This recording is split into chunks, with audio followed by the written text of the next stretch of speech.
Olá, boa tarde.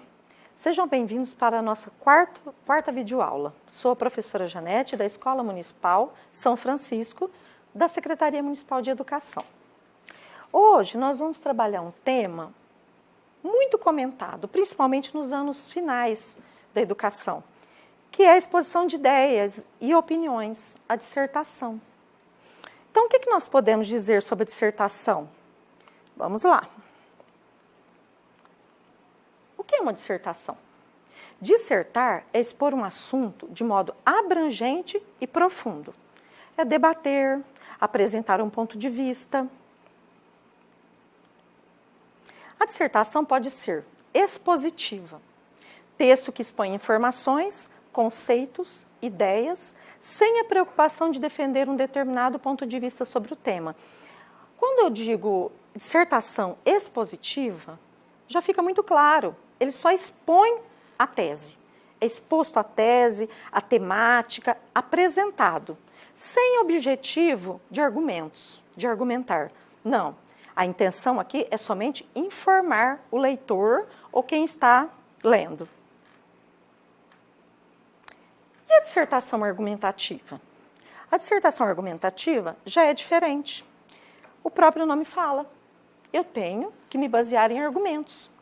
Quando você apresenta o seu ponto de vista sobre algum tema específico, defende e tenta convencer o leitor da validade da sua opinião. Então, a argumentativa, ela tem esse cunho argumentativo de tentar convencer o leitor. Então, quem escreve, quem fala, usa de um poder persuasivo, um poder de convencimento sobre a outra pessoa, baseado naquilo que está sendo exposto, naquela tese, naquela defesa. Nós vamos ver algumas características dessa linguagem. A linguagem é clara e objetiva, impessoal. Organiza-se a partir de uma ideia ou de uma tese problemática. Se é uma tese, tem que haver uma problemática, que deve ser sustentada por informações comprovadas. Por exemplos ou comparações. Nas redações, como no Enem, prevalece a dissertação argumentativa. Em várias redações, mas principalmente no Enem.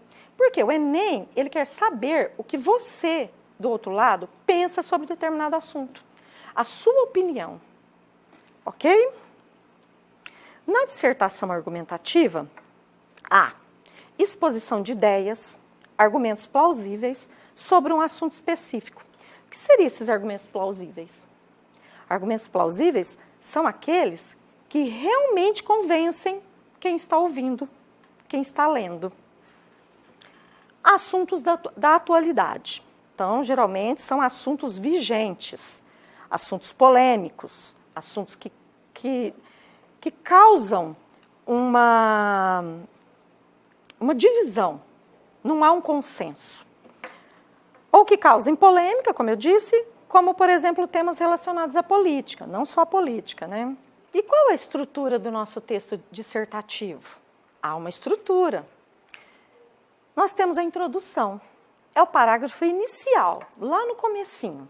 Primeiro parágrafo, segundo, apresentando ao leitor a proposta, o assunto. Ali é apresentado o que vai ser discorrido ao longo do corpo do texto. Desenvolvimento é o corpo do texto, onde a temática é desenvolvida com ideias claras, mostrando o seu ponto de vista com argumentos que a sustente. E a conclusão, o desfecho, o encerramento. A que conclusão o escriba vai chegar sobre determinado assunto, sobre um assunto polêmico? É ali que ele tem a oportunidade de fazer o seu desfecho, o seu encerramento. A conclusão apresenta posicionamento claro quanto ao tema. Conclui a ideia apresentada. Vamos analisar alguns textos? Texto 1. Será que esse texto ele é dissertativo? Será que ele é da tipologia narrativa? Vamos lá. Fazia um frio terrível. Nevava e começava a escurecer. Era a última noite do ano. a noite do ano bom. No frio e na escuridão, andava pela rua uma garotinha pobre, descalça, de cabeça descoberta. Ao sair de casa, tinha chinelos nos pés, mas os chinelos eram grandes demais. Sua mãe os havia usado antes. E de tão grandes que eram, a menina os perdera ao atravessar a rua correndo, no momento em que 2 carros passavam a toda velocidade. Não conseguira encontrar um dos chinelos, e o outro um rapaz levara, dizendo que o usaria como berço quando tivesse filhos. Lá ia, pois, a menina, com os pezinhos nus, arroxeados de frio. Trazia num velho avental certa porção de fósforos e segurava um pacotinho deles na mão. O dia inteirinho, ninguém lhe comprara um só palito de fósforo. Ninguém lhe dera um níquel. Sofrendo frio e fome, a pobrezinha andava pela rua, parecia apavorada. Os flocos de neve caíam-lhe sobre os longos cabelos louros, que formavam graciosos cachos em torno da nuca. Mas a menina estava longe de pensar em cabelos bonitos. Hans Christian Andersen, que é o escritor dessa história. Bom, dessa história. Se é uma história, e aí? O que vocês acham aí do outro lado? Que características nós temos nesse texto? Nós temos argumentos nela? Nós temos posicionamento? Gente, esse texto, a característica dele principal, única, aliás, é tipologia narrativa. Conta-se uma história, um texto ficcional. Nós temos aqui alguns elementos narrativos. Há uma personagem, há o espaço ali, que é a rua por onde ela caminha, o tempo, que era a noite do ano bom, né, o ano novo, porque é um texto muito conhecido. Aliás, esse aqui é apenas um fragmento dele. É um texto muito grande, eu até já trabalhei com os meus alunos sobre esse texto. Muito bonito e, no final, muito triste também. Então, há todo o enredo, mesmo sendo um fragmento. Tem o enredo. Aqui, ele não tem um desfecho, que é característica também do texto narrativo, porque eles pegaram só um fragmento. Mas, conhecendo esse texto, eu sei que existe esse desfecho. Então, aqui tem todas as características, todos os elementos de um texto narrativo. Ok? Entenderam? Vamos partir para o texto 2. Vamos ver as características desse texto. Se ele é um texto dissertativo, se ele é argumentativo, ou se ele é só expositivo, ou então não. Será que ele é um texto narrativo? Vamos lá.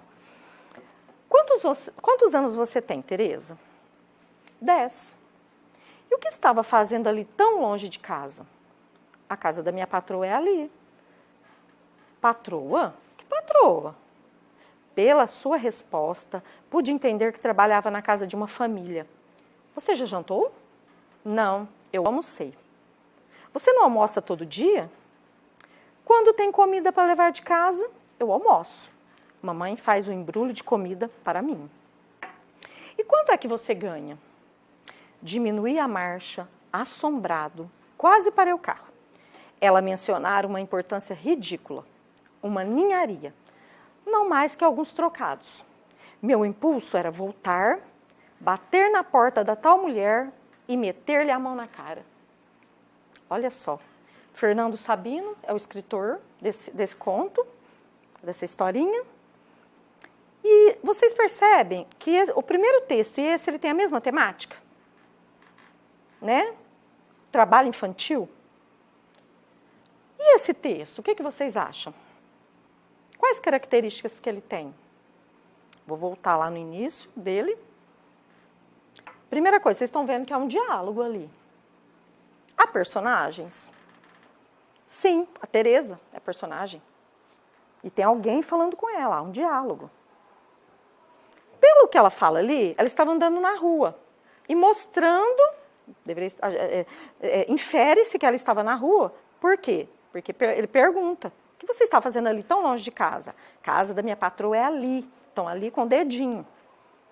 Então, nós temos aqui a personagem Tereza, nós temos um lugar, um espaço, que poderia ser a rua, tudo indica, né? Deduzimos. Nós temos alguns alguns elementos da narrativa. Só de você bater o olho, você já percebe, o aluno já percebe que aqui não há nenhuma temática. Há uma temática, porém não há nenhuma problemática que se use argumentos. É isso que eu quero dizer. Um texto amplamente da tipologia narrativa. Ok?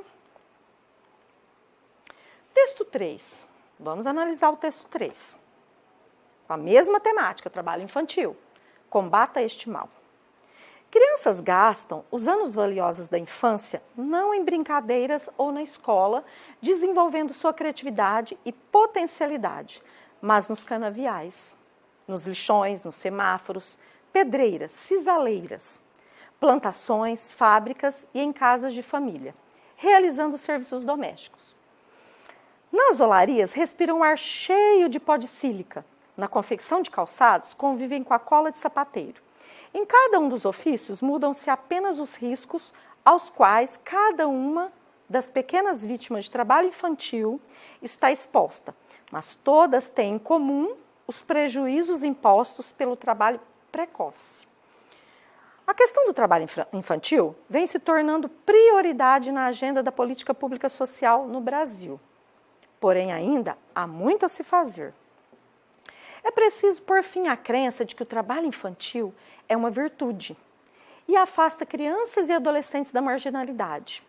Ele prejudica a escolaridade e faz com que milhares de brasileiros, já em idade adequada, ao início de suas vidas profissionais, estejam em desvantagem na luta por uma colocação no mercado de trabalho e em assumir suas responsabilidades sociais. Mais do que isso, é preciso convencer a sociedade brasileira de que o direito de crianças e adolescentes à convivência familiar e comunitária é o maior legado que podemos deixar para o futuro do nosso país. Portanto, precisamos garantir que nossas crianças se livrem do fardo do trabalho infantil, para viver de forma plena a sua infância, com tempo para brincar, aprender e também para ensinar. É da Fundação Abrinq, esse texto. Vocês percebem a estrutura desse texto? Ela já difere dos outros dois textos anteriores. Porque nós temos aqui, trabalho infantil, combata este mal. Nós temos alguns parágrafos, aqui não está numerado, mas eu acho que, se eu não me engano, são 10 parágrafos. Eu vou até voltar aqui, 1, 2, 3, 4, 5 parágrafos, desculpe. Acho que é o outro texto que há tudo isso de parágrafos. Aqui, gente, nós temos a introdução do texto, que crianças gastam os anos valiosos da infância, não em brincadeiras ou na escola, desenvolvendo sua criatividade e potencialidade, mas nos canaviais, nos lixões, nos semáforos, pedreiras, e aí segue. Pessoal, esse texto ele é totalmente dissertativo. Nesse primeiro parágrafo aqui, já é apresentado toda a temática, a problemática no caso do trabalho infantil. Ali já é apresentado. Nos demais, aliás, na segunda aqui, no segundo parágrafo, nós já vemos um argumento. Nas olarias respiram o ar cheio de pó de sílica, na confecção de calçados convive com a cola de sapateiro, e ele vai citando algumas profissões que só mudam de profissão. Porém, o prejuízo por qualquer situação negativa vai acontecendo. Então, ali nós já temos um argumento. A questão do trabalho infantil vem se tornando prioridade na agenda pública. Aqui ele só faz esse comentário. Aqui, no segundo verso dessa parte, mostra-se outro argumento, que prejudica a escolaridade e faz com que milhares de brasileiros, já em idade adequada ao início de suas vidas profissionais, estejam em desvantagem na luta por uma colocação no mercado de trabalho e em assumir suas responsabilidades sociais. Mais um argumento que sustenta a ideia de que é prejudicial o trabalho infantil na idade precoce. E nós temos no último parágrafo a conclusão, o desfecho com que o texto é tratado. A Fundação Abrinq escreveu esse texto e ali ela chegou a uma conclusão. Vamos ver que conclusão que ela chegou? Mais do que isso, é preciso convencer a sociedade brasileira de que o direito de crianças e adolescentes à convivência familiar e comunitária é o maior legado. O que melhor pode ser deixado a uma criança, né? que podemos deixar para o futuro de nosso país. Portanto, precisamos garantir que nossas crianças se livrem do fardo, do peso, né, do trabalho infantil para viver de forma plena a sua infância, com tempo para brincar, aprender e também ensinar. Bom, ficou claro? Nós temos uma problemática, uma temática, nós temos os argumentos, nós temos uma introdução, nós temos o desenvolvimento, que é o corpo do texto, e nós temos uma conclusão. Bom, por hoje é só, agradeço a participação de vocês aí do outro lado e partiremos para a nossa próxima aula, videoaula. Um grande abraço a todos.